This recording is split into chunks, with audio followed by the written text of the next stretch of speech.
Elle m'a tendu les papiers du divorce la veille de notre anniversaire, avec un sourire de quelqu'un qui venait de gagner au loto. Elle m'a traité de faible quand j'ai signé sans me battre. 3 mois plus tard, j'ai hérité de 8 millions de dollars de l'oncle qu'elle qualifiait d'insignifiant. Puis elle s'est présentée à ma banque avec un avocat, toujours avec le même sourire. Je m'appelle Francis Wolff. J'ai 59 ans et j'ai passé les 35 dernières années avec une clé à molette à la main et de la graisse sous les ongles.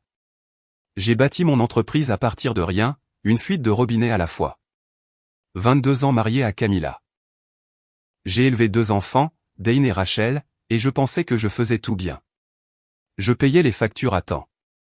J'étais là quand je disais que je le serais. Je n'ai jamais haussé la voix, sauf si un bleu était sur le point de s'électrocuter avec une perceuse mouillée.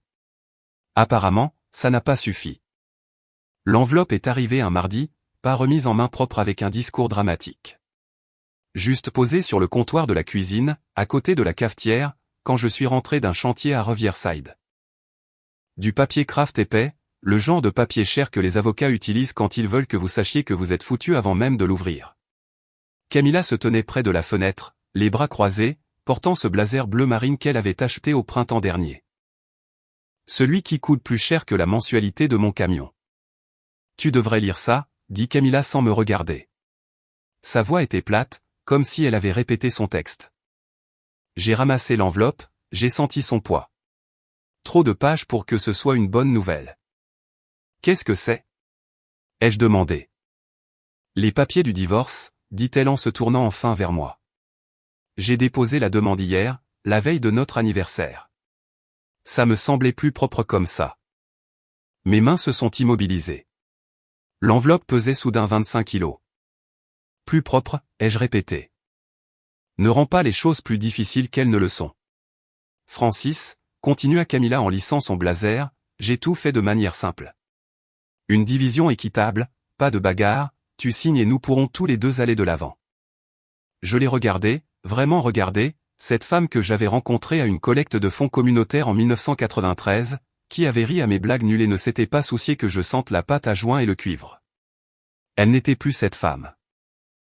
La personne en face de moi était lisse, distante, comme si elle avait répété ce moment devant un miroir. Tu préparais ça, ai-je dit. Nous nous éloignons depuis des années, a-t-elle répondu. Tu le sais. Je le sais. C'est juste pour officialiser les choses. J'ai ouvert l'enveloppe, parcouru la première page. Demande de dissolution de mariage. Mes yeux se sont arrêtés sur la date, déposée un jour avant notre 22e anniversaire. La réservation que j'avais faite chez Romanoès était encore dans mon téléphone. Le bracelet que je lui avais acheté était emballé et caché dans ma boîte à outils dans le garage. Je ne me battrai pas, ai-je dit doucement en posant les papiers sur le comptoir. Camilla a cligné des yeux, surprise. Tu ne te bats pas ? Non. J'ai pris un stylo dans le tiroir, j'ai feuilleté les pages et j'ai commencé à signer. Chaque page, chaque clause, chaque phrase juridique polie qui se traduisait par « Tu ne vaux pas la peine de se battre pour toi ». Ma main n'a pas tremblé. Cela semblait la déranger plus que tout.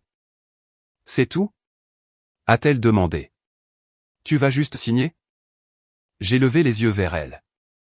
À quoi t'attendais-tu, Camilla ? Que je supplie ? Que je pleure ? Tu as fait ton choix. Je fais le mien. Son visage s'est crispé, mais elle n'a pas répondu. J'ai fini de signer, j'ai remis les papiers dans l'enveloppe et je la lui ai tendue. Je serai parti d'ici le week-end, ai-je dit en passant devant elle pour monter les escaliers. Derrière moi, je l'ai entendu expirer. Un son entre le soulagement et la déception. Mais je ne me suis pas retourné. Je ne lui ai pas donné la satisfaction de voir ce qu'elle pensait voir. Le vendredi, j'étais parti. L'appartement que j'ai loué n'avait rien de spécial. Un 3e étage sans ascenseur à l'est de la ville, au-dessus d'une laverie automatique qui bourdonnait jusqu'à minuit et d'une épicerie de quartier qui vendait des billets de loterie et du café rassis. La moquette était usée par endroits. Le réfrigérateur faisait des bruits de fin de vie, et le robinet de la salle de bain goûtait, peu importe à quel point je le serrais. Ironique, vu mon métier, mais je l'ai laissé comme ça. Ça me rappelait que j'étais encore en vie. J'avais déjà fait mes valises 2 semaines avant que Camilla ne me tende ses papiers. Appelez ça de l'intuition ou simplement du bon sens. Mais quand votre femme commence à rentrer à la maison en sentant un parfum qui n'est pas le vôtre, vous commencez à préparer des plans d'urgence. 3 sacs de sport, une boîte à outils, le vieux fauteuil de mon père et une lampe que j'avais achetée dans un vide-grenier il y a 15 ans. C'était tout. Tout le reste, la maison, les meubles, la vie que nous avions construite, je le lui ai laissé. Pas par générosité, mais parce que je ne voulais pas me battre pour des choses qui n'avaient plus d'importance. Dane m'a appelé le lendemain de mon déménagement. La voix de mon fils était tendue et confuse au téléphone. « Papa, qu'est-ce qui s'est passé, bordel ?» a demandé Dane. « Ta mère et moi, nous divorçons, » ai-je dit en posant la clé que j'utilisais pour resserrer l'évier de mon nouveau logement. Elle a déposé la demande. J'ai signé. C'est tout. C'est tout ? Répéta Dane, la voix montant. Vous étiez mariés depuis plus de 20 ans. On ne s'en va pas comme si de rien n'était. Je ne suis pas parti, fiston, ai-je répondu calmement. C'est ta mère qui est partie. Je respecte simplement sa décision. Il y eut un silence à l'autre bout du fil. Puis Dane a repris, plus durement cette fois. Maman a dit que tu avais baissé les bras. Que tu n'avais même pas essayé de te battre pour votre mariage. J'ai fermé les yeux, sentant la brûlure familière de la frustration dans ma poitrine. Bien sûr qu'elle l'avait dit. Ta mère peut dire ce qu'elle veut, Dane. Je ne vais pas discuter sa version des faits. Tu as 28 ans. Tu découvriras la vérité par toi-même. Alors c'est tout. Tu as juste tourné la page ? A insisté mon fils. Oui, ai-je dit doucement. J'ai tourné la page. Il a raccroché sans dire au revoir. Je suis resté là, dans ma cuisine exiguë, le téléphone dans une main, la clé dans l'autre, me demandant combien de temps il lui faudrait pour réaliser que je n'étais pas le méchant dans cette histoire. Rachel a appelé 2 jours plus tard. La voix de ma fille était plus douce, plus mesurée. Elle travaillait dans un cabinet d'avocats en ville, voyait ce genre de paperasse toutes les semaines, comprenait les mécanismes d'une dissolution, même si elle n'en comprenait pas le pourquoi. « Papa, ça va ?» a demandé Rachel. « Ça va, ma chérie, lui ai-je dit, et je le pensais plus que je ne l'aurais cru. Maman dit à tout le monde que tu as juste abandonné, dit-elle prudemment. Que tu ne voulais même pas en parler. Et toi, qu'est-ce que tu en penses ? Ai-je demandé. Rachel a fait une pause.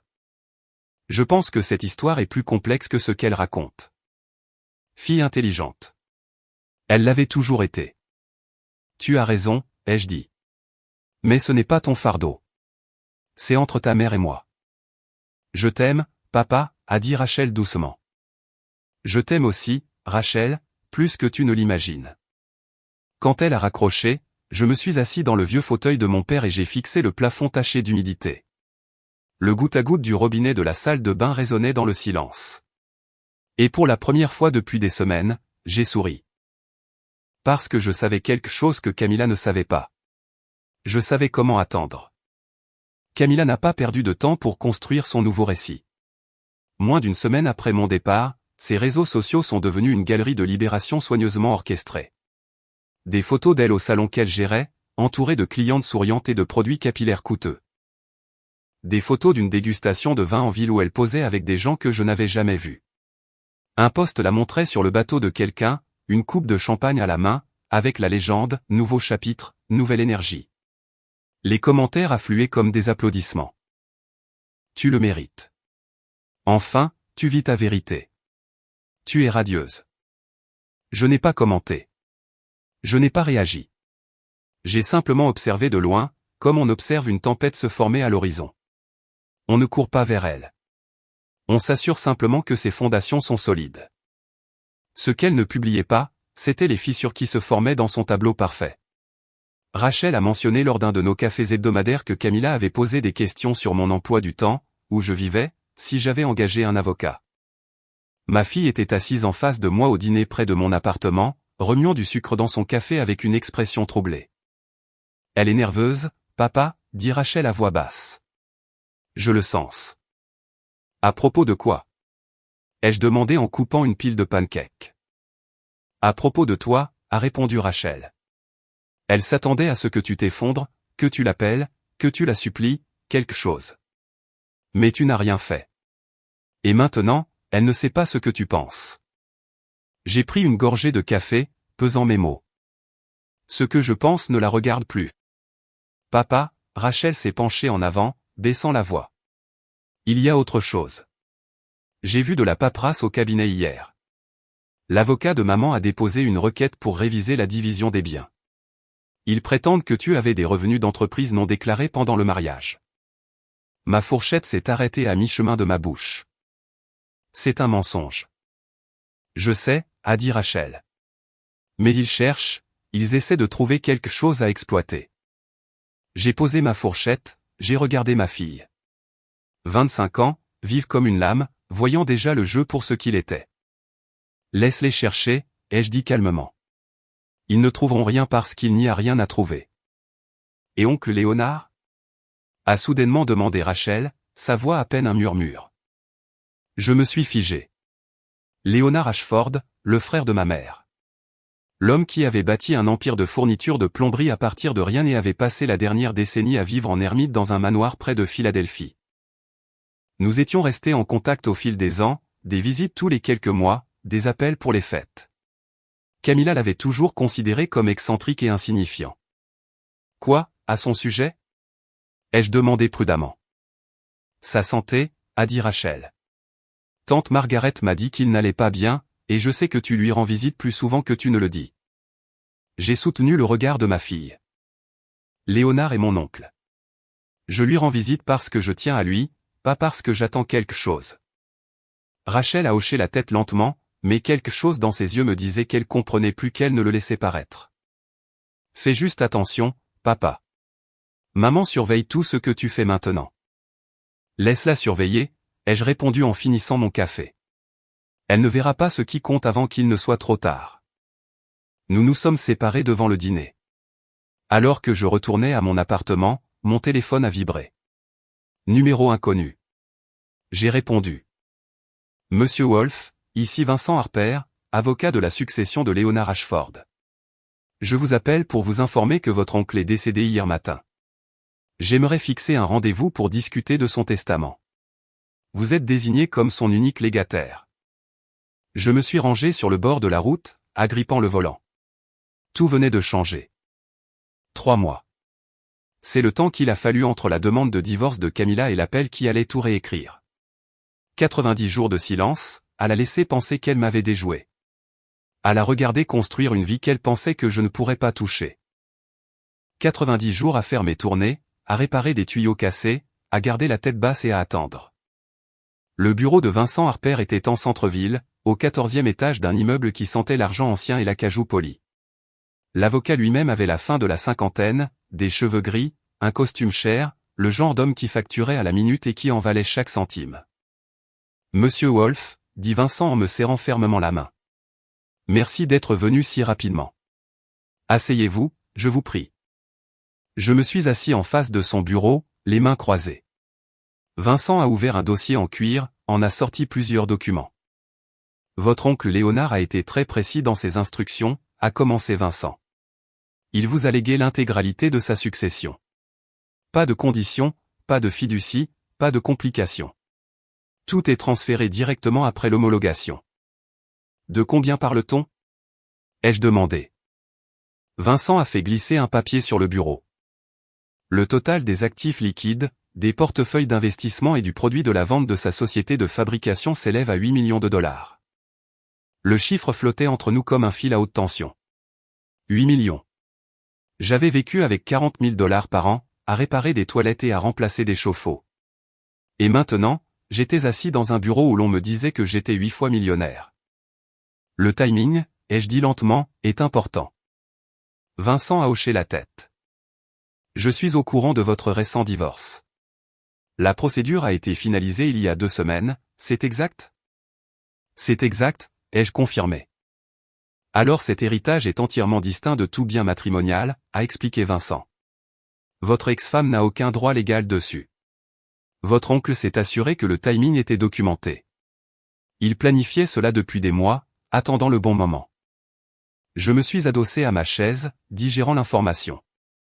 Léonard avait su. D'une manière ou d'une autre, il avait su ce que Camilla préparait avant moi. Ses visites, Ces longues conversations sur la famille et la loyauté, il m'avait préparé sans que je m'en rende compte. Il y a une dernière chose, a continué Vincent. Votre oncle a laissé une lettre scellée pour vous. Il m'a demandé de vous la remettre personnellement. Il m'a tendu une enveloppe, mon nom écrit de la main tremblante de Léonard sur le devant. Je l'ai ouverte avec précaution, j'ai déplié la seule page à l'intérieur. Francis, disait la lettre. Si tu lis ceci, alors tout s'est passé comme je le soupçonnais. Ta femme n'a jamais vu ta valeur. Elle a vu un homme simple avec les mains sales et un revenu modeste. Elle n'a pas vu la force, l'intégrité, la patience qui rendent un homme vraiment riche. Je te laisse tout parce que tu es le seul qui m'ait jamais rendu visite sans rien vouloir en retour. Utilise cet argent à bon escient.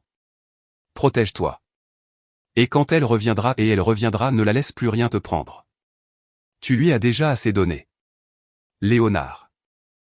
J'ai plié la lettre, l'ai remise dans l'enveloppe et j'ai regardé Vincent. Que dois-je faire pour protéger tout ça? Nous allons établir une fiducie immédiatement, a répondu Vincent.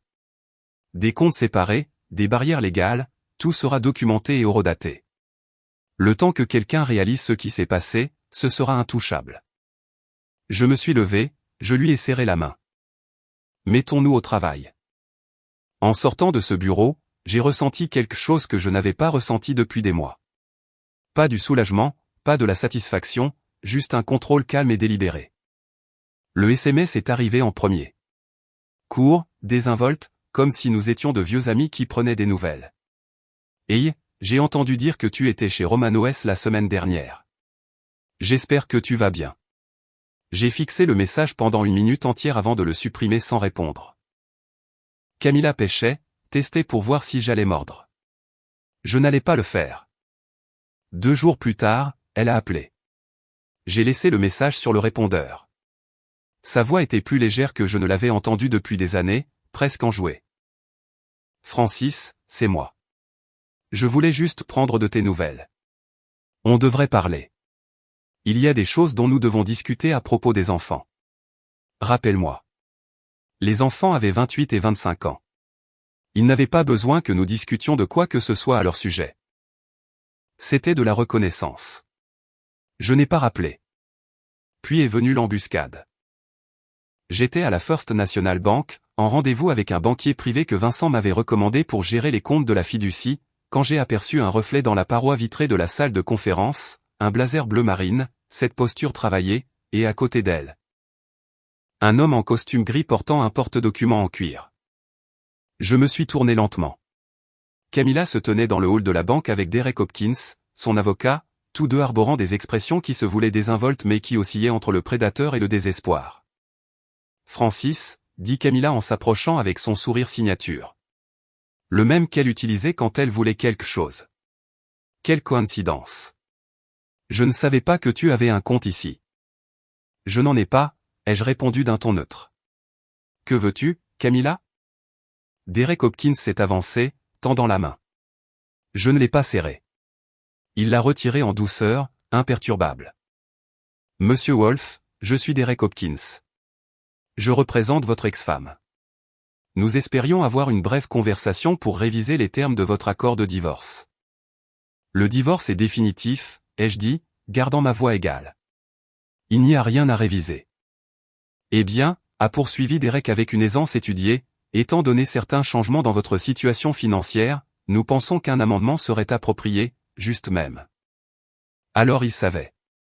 D'une manière ou d'une autre, ils avaient découvert l'héritage, probablement par les archives d'homologation ou des relations communes.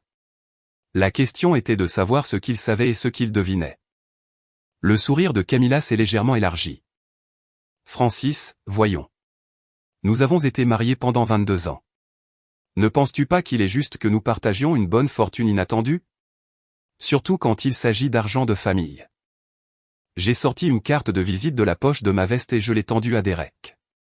Les coordonnées de Vincent Harper en lettres gaufrées. Toutes vos questions peuvent passer par mon avocat, ai-je dit calmement. Derek a pris la carte, son sourire se crispant.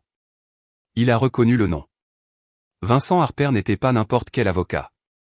C'était le genre d'avocat qui intervenait quand les choses devenaient sérieuses.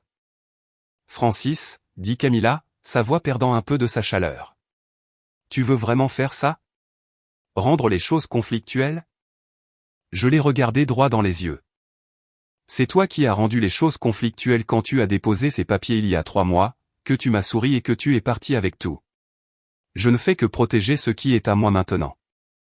Son visage s'est durci. Derek a posé une main sur son bras, signalant la retraite. Nous vous contacterons, Monsieur Wolf. Ils sont partis. Je suis retourné dans la salle de conférence, et nous avons continué à mettre en place les comptes que Camilla ne toucherait jamais. La requête pour rouvrir l'accord de divorce est arrivée 2 semaines plus tard. Une enveloppe épaisse livrée par coursier. Derek Hopkins avait rédigé des arguments sur des actifs non divulgués, des affirmations de contraintes émotionnelles, des allégations selon lesquelles j'avais caché ma relation avec Léonard. De la fiction créative, bien écrite, complètement sans fondement. Vincent et moi nous sommes rencontrés pour examiner le dossier. Il a étalé les pages sur sa table de conférence comme s'il disséquait un argument mal construit. Il rame, a dit Vincent en tapotant un paragraphe avec son stylo. Tout cela repose sur la preuve que vous étiez au courant de l'héritage pendant le mariage. Peuvent-ils le prouver? Non, ai-je dit, parce que je ne le savais pas, Léonard ne me l'a jamais dit. Mais vous lui rendiez visite régulièrement, a noté Vincent. Parce qu'il était de ma famille, ai-je répondu. Camilla a refusé de venir après la première année. Elle disait qu'il lui donnait la chair de poule. Vincent a pris des notes. Nous allons documenter cela. Je veux présenter comme preuve que votre ex-femme a spécifiquement demandé la clause sur les actifs futurs dans l'accord de divorce. Il a sorti l'accord original, avec les notes manuscrites de Camilla dans les marges. Une section était surlignée, son écriture claire, tous les revenus futurs, héritage et acquisition restent la propriété distincte des parties respectives. Elle a écrit ça elle-même, a expliqué Vincent. Elle a insisté là-dessus pour protéger les revenus de son salon. Elle ne peut pas avoir le beurre et l'argent du beurre. La semaine suivante, Vincent a rassemblé des preuves dévastatrices. Des relevés bancaires montrant que la planification successorale de Léonard avait commencé 18 mois avant le divorce. Des lettres notariées documentant mes visites. Des échanges de mails prouvant que je n'étais pas au courant de ses plans. La pièce la plus forte était une vidéo que Léonard avait enregistrée 6 mois avant sa mort. Vincent l'a passée dans son bureau. Léonard était assis dans sa bibliothèque, la voix faible mais ferme. Je laisse tout à Francis parce qu'il est la seule personne qui m'ait rendu visite sans rien attendre en retour, disait Léonard sur l'enregistrement. Sa femme, Camilla, a clairement montré son mépris pour moi. Me traitant de dépassé, d'insignifiant. Francis ne l'a jamais fait. Il s'asseyait avec moi, m'écoutait, réparait des choses sans qu'on le lui demande. C'est le genre d'homme qui mérite ce que j'ai construit. La vidéo s'est terminée. Le silence a rempli la pièce. Ils ne peuvent pas se battre contre ça, ai-je dit. Non, a convenu Vincent. Ils ne le peuvent pas. La contre-requête a été déposée 3 jours plus tard. Derek Hopkins a appelé Vincent quelques heures après. Leur conversation a été brève. Derek a retiré la requête. Pas d'audience, pas d'argument, pas de seconde chance. Camilla avait perdu avant même de commencer. Ce soir-là, j'ai ouvert une bière dans mon appartement. Pas pour célébrer, juste pour acter. La bataille que je n'avais pas voulu était terminée. Rachel m'a appelé un dimanche matin, la voix tendue par un mélange de colère et de trahison. Papa, il faut qu'on parle. Tu peux me retrouver au dîner. 20 minutes plus tard, je me suis glissé dans la banquette en face d'elle. Ma fille avait l'air épuisée, des cernes sous les yeux, sa tasse de café serrée comme une bouée de sauvetage. Maman a menti, a dit Rachel sans préambule. Surtout. J'ai attendu, la laissant trouver ses mots. Je parcourais de vieux dossiers au cabinet, a poursuivi Rachel, la voix légèrement tremblante. Des documents de succession, des archives d'homologation. Papa, j'ai trouvé une correspondance entre l'avocat de l'oncle Léonard et notre bureau. Elle date d'il y a 2 ans, 2 ans avant le divorce. Mon estomac s'est noué. Quel genre de correspondance? Des questions sur le droit des successions, spécifiquement sur la protection des actifs contre les réclamations matrimoniales, a expliqué Rachel. Oncle Léonard planifiait ça bien avant que maman ne dépose la demande. Il savait ce qu'elle faisait. Que veux-tu dire, ce qu'elle faisait? Ai-je demandé prudemment. Rachel a sorti son téléphone, a fait défiler des photos, puis a tourné l'écran vers moi. Des relevés bancaires, des reçus de cartes de crédit, tous au nom de Camilla. Des notes de restaurants chers où je n'avais jamais mis les pieds. Des chambres d'hôtel en ville. Des reçus d'une bijouterie pour des articles masculins que je n'avais jamais reçus. Elle avait une liaison, papa, dit Rachel doucement. Avec Greg Thornton, ton ancien partenaire commercial de la société de fourniture. Le nom m'a frappé comme une douche froide. Greg Thornton. Le gars que j'avais aidé à obtenir sa licence d'entrepreneur il y a 15 ans. Le gars qui m'avait emprunté mon camion quand le sien était en panne.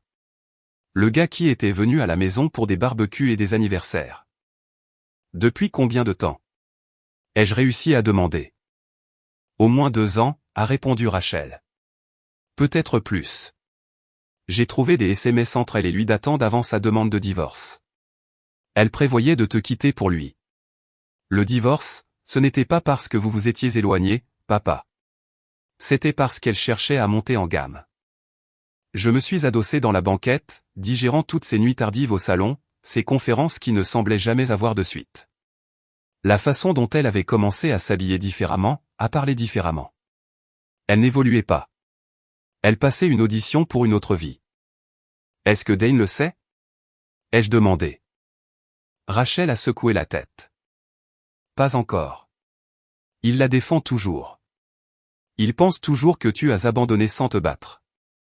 Peut-être qu'il est temps qu'il sache la vérité, ai-je dit. Il y a plus, a ajouté Rachel, sa voix baissant d'un ton. Maman perd de l'argent très vite. Le salon est endetté. Elle a contracté des prêts sur sa part de la maison pour investir dans une entreprise avec Greg. Ça a échoué. Elle est en train de couler, papa. C'est pour ça qu'elle s'en est prise à ton héritage. Elle est désespérée.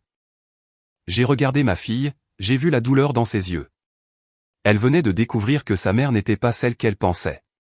Que le récit que Camilla avait vendu était une fiction. Je suis désolé que tu aies dû découvrir ça, ai-je dit doucement. Je ne le suis pas, a répondu fermement Rachel. J'avais besoin de connaître la vérité. Et Dane aussi. Ce soir-là, Rachel a appelé son frère. Je n'étais pas au bout du fil, mais elle m'a dit plus tard que Dane était devenu silencieux quand elle avait exposé les preuves, la liaison, les mensonges financiers, le timing calculé du divorce. Quand il a finalement parlé, sa voix était différente, plus dure. 2 jours plus tard, Dane s'est présenté à mon appartement sans prévenir. Il se tenait sur le pas de ma porte, les mains dans les poches, l'air d'avoir vieilli de 5 ans en 48 heures. Je suis désolé, papa, a dit Dane, la voix rauque. Je l'ai cru. Je pensais que tu avais juste baissé les bras. Entre, fiston, ai-je dit en m'écartant. Nous nous sommes assis dans mon petit salon, le silence pesant entre nous. Finalement, Dane a parlé. Elle nous a tous manipulés, a-t-il dit. Elle s'est fait passer pour la victime. Et toi pour le lâche. Et j'ai tout gobé. Tu as cru ta mère, ai-je répondu. Ce n'est pas un crime. Si, quand on a tort, a dit Dane en me regardant droit dans les yeux. Quand on accuse son père d'être faible alors qu'il était juste décent. J'ai tendu la main, je lui ai serré l'épaule. C'est bon, Dane. Tout va bien entre nous. Mon fils a hoché la tête, mais je pouvais voir la colère qui couvait sous son calme apparent. Pas contre moi. Contre Camilla, contre les mensonges, contre la manipulation. La famille se fracturait maintenant le long de nouvelles lignes. Et cette fois, c'était la vérité qui provoquait la scission. Le monde si soigneusement construit de Camilla a commencé à s'effondrer plus vite qu'elle ne pouvait le reconstruire. Moins d'une semaine après que Rachel et Dane aient appris la vérité, les publications sur les réseaux sociaux se sont arrêtées. Les photos de champagne, les légendes sur l'émancipation, la vie mise en scène, tout s'est tu. J'ai appris par Rachel que Greg Thornton avait quitté la ville, déménagé en Arizona sans préavis, laissant Camilla avec les dettes de leur entreprise ratée et aucune explication.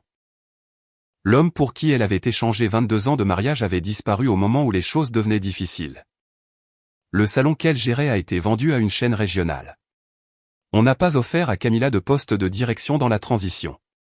Elle a été licenciée avec 2 semaines d'indemnité et une lettre polie la remerciant pour ses services. Son appartement, le gratte-ciel avec vue qu'elle avait si fièrement affiché, a été mis en location. Elle avait pris du retard sur le loyer, ne pouvait plus suivre le style de vie qu'elle avait promu. Je n'ai éprouvé aucun plaisir à tout cela, mais je n'ai pas non plus eu pitié d'elle. Rachel me tenait au courant, non par commérage, mais parce qu'elle pensait que je devais savoir. Maman a emménagé chez tante Patricia, m'a dit Rachel lors d'un café un après-midi. Elle demande de l'argent à tout le monde. Elle traverse une mauvaise passe. Vraiment? Ai-je demandé. Elle traverse les conséquences de ses choix, a corrigé Rachel. C'est différent. Dane avait complètement cessé de prendre les appels de Camilla. La trahison était trop profonde. Il avait bâti sa relation avec sa mère sur la confiance, et elle l'avait anéanti avec des mensonges. Quand elle a essayé de le contacter via les réseaux sociaux, il l'a bloqué. Quand elle s'est présentée à son bureau, la sécurité l'a escortée dehors. J'ai fini d'être son filet de sécurité, m'a dit Dane lors d'un déjeuner un jour. Elle a fait son lit, elle n'a qu'à s'y coucher. Je comprenais sa colère, mais une partie de moi s'inquiétait que l'amertume ne prenne racine. Ne laisse pas ces erreurs te transformer en quelqu'un que tu n'es pas, lui ai-je conseillé. Tu peux couper les ponts avec elle sans porter de haine. Dane a réfléchi à cela, puis a hoché la tête lentement. Tu es meilleur que moi, papa. Je ne sais pas comment tu restes calme à travers tout ça. Je n'étais pas calme, ai-je admis. J'étais juste patient. Il y a une différence. Le tournant s'est produit lorsque l'avocat de Camilla, Derek Hopkins, s'est retiré de son cas. Rachel a trouvé le document au travail. Une simple requête citant des différends irréconciliables avec la cliente. Traduction, Camilla ne pouvait plus le payer, et son cas n'avait aucun fondement. Sans représentation légale, sans argent, sans Greg et sans le soutien de ses enfants, Camilla était seule face à la réalité qu'elle avait créée. Puis est venue la lettre, manuscrite, livrée à mon appartement dans une enveloppe ordinaire. Pas d'adresse de retour, mais j'ai immédiatement reconnu l'écriture. Francis, commençait la lettre. Je sais que je n'ai aucun droit de te demander quoi que ce soit. Je sais ce que j'ai fait. Je sais ce que j'ai détruit. Mais je te le demande quand même. Pas pour de l'argent, pas pour une réconciliation, juste pour une chance de m'expliquer, de m'excuser. De reconnaître que j'avais tort sur tout. Sur toi, sur nous, sur ce qui comptait. J'ai jeté quelque chose de vrai pour quelque chose qui semblait plus brillant. Et maintenant? Je n'ai rien. Je ne demande pas le pardon. Je veux juste que tu saches que je le vois maintenant. Je vois ce que j'ai perdu. Camilla. J'ai lu la lettre 3 fois. Puis je l'ai pliée soigneusement, l'ai placée dans le tiroir avec tous les autres documents juridiques, et je l'ai refermée. Certaines excuses arrivent trop tard. Non pas parce qu'elles ne sont pas sincères, mais parce que la personne qui les reçoit est déjà passée à autre chose. Le passé n'a de valeur que si l'on vit encore dedans. Ce n'était pas mon cas. Ce soir-là, Vincent a appelé avec des nouvelles. L'homologation de la succession de Léonard est finalisée, a-t-il dit. Tous les actifs sont transférés. La fiducie est active. Tout est verrouillé. Bien, ai-je dit. Il y a une dernière chose, a ajouté Vincent. La déposition vidéo de Léonard a été soumise aux archives du comté dans le cadre de la documentation de la succession. C'est maintenant un document public. N'importe qui peut y accéder. Ce qui signifiait que n'importe qui pouvait entendre les paroles de Léonard sur Camilla, sur son mépris, sur son rejet de la famille. Ce n'était pas une vengeance. C'était juste la vérité, préservée dans la voix d'un vieil homme, disponible pour quiconque serait assez curieux pour la chercher. J'ai remercié Vincent et j'ai raccroché. Je suis resté près de ma fenêtre, à regarder la circulation en bas. Ma vie était plus petite maintenant, en termes de superficie, mais plus grande dans tous les domaines qui comptaient. J'avais retrouvé mes enfants. J'avais mon intégrité. J'avais 8 millions de dollars auxquels je ne m'attendais pas et la paix qui vient du fait de savoir que je n'avais rien fait de mal. Camilla avait eu tout ce qu'elle pensait vouloir. Et cela lui avait coûté tout ce qui comptait vraiment. L'appel est arrivé un jeudi matin de novembre. Numéro inconnu, indicatif de New York. Monsieur Wolf, ici Patricia Gain de Chambers & Associates. Je vous appelle concernant une réclamation contre la succession de Léonard Ashford.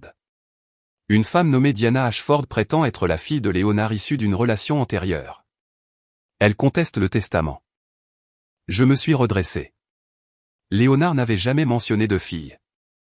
C'est courant dans ces situations, a répondu Patricia. Elle a des documents, un acte de naissance, des lettres, des photographies. Son avocat dépose une contestation formelle. J'ai immédiatement appelé Vincent. Cela arrive plus souvent que vous ne le pensez, a-t-il dit. Des parents perdus de vue apparaissent quand il y a de l'argent en jeu. Nous devrons vérifier ces dires et protéger votre héritage. Au cours des semaines suivantes, Diana Ashford est devenue réelle. Elle avait 43 ans, vivait dans le nord de l'État de New York. Léonard avait eu une brève relation avec sa mère au début des années 80. Lorsqu'il a appris la grossesse, il a fourni un soutien financier mais a gardé ses distances. La question, a expliqué Vincent, est de savoir si Léonard l'a intentionnellement exclu ou s'il n'a tout simplement pas mis son testament à jour. Il était méticuleux, ai-je argumenté. S'il avait voulu l'inclure, elle y serait. La bataille juridique a duré 3 mois, déposition, examen de documents, enquête. L'avocat de Diana m'a dépeint comme le neveu opportuniste qui avait isolé Léonard de sa vraie famille. Rachel a assisté aux audiences avec moi. C'est ce que maman espérait qu'il se produise, a-t-elle observé. Que l'héritage devienne un cauchemar. Peut-être, ai-je admis, mais je ne renoncerai pas à ce que Léonard voulait que j'aie. La percée est venue de la gouvernante de longue date de Léonard. Elle a apporté une boîte de lettres. Des lettres de la mère de Diana datant de plusieurs décennies, demandant de l'argent, proférant des menaces, et les réponses de Léonard, polies mais fermes. Il avait payé une pension alimentaire, payé les études de Diana, mais avait été clair sur le fait qu'il ne voulait pas de relation au-delà de l'obligation financière. La dernière lettre, datant de 5 ans, était de Diana elle-même. Elle avait demandé à Léonard un prêt pour une entreprise. Il avait refusé, expliquant qu'il avait déjà rempli ses obligations. Vincent a présenté ses documents au tribunal. Léonard Ashford connaissait Diana. Il a subvenu à ses besoins tout au long de son enfance et de sa jeunesse, mais il a choisi de léguer sa succession à Francis Wolff, le neveu qui a réellement entretenu une relation avec lui. C'était une décision éclairée et délibérée. Le juge a statué en ma faveur. La réclamation de Diana a été rejetée. En sortant, je me sentais épuisé, mais justifié. Pas parce que j'avais gagné de l'argent, mais parce que les souhaits de Léonard avaient été respectés. Les frais de justice ? Ai-je demandé à Vincent. Environ 300 000 $, a-t-il répondu. Ça en valait la peine pour honorer ce que Léonard voulait. Ce soir-là, Diana m'a appelé directement. Sa voix était lasse. Je ne m'excuserai pas. Je croyais avoir droit à quelque chose. Tu as eu quelque chose, ai-je répondu. Léonard s'est assuré que tu sois éduqué, soutenu. Mais l'héritage n'est pas une question de biologie. C'est une question de lien. Elle est restée silencieuse.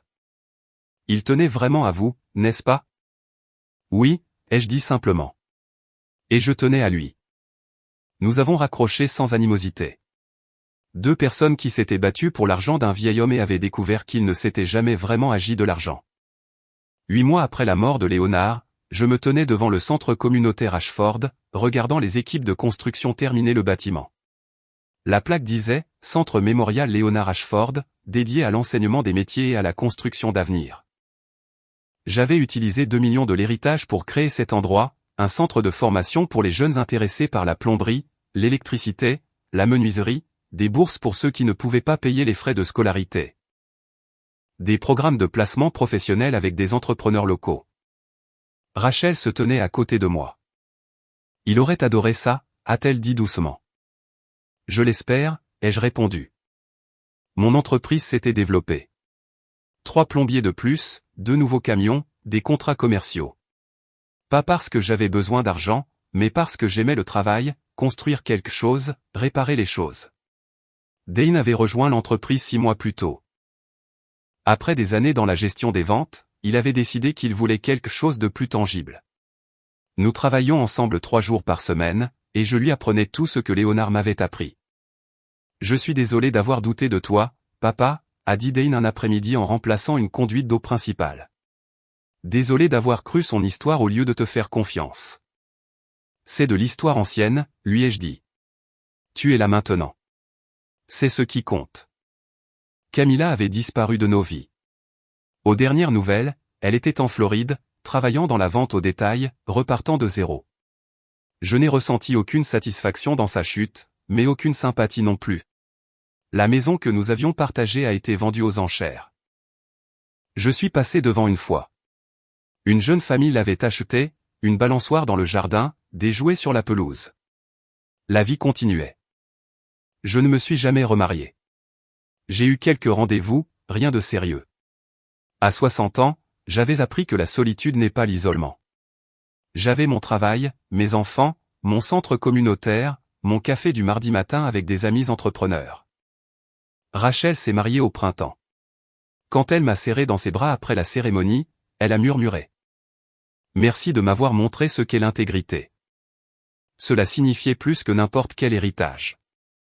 Un dimanche matin, en lisant le journal, j'ai remarqué un petit article.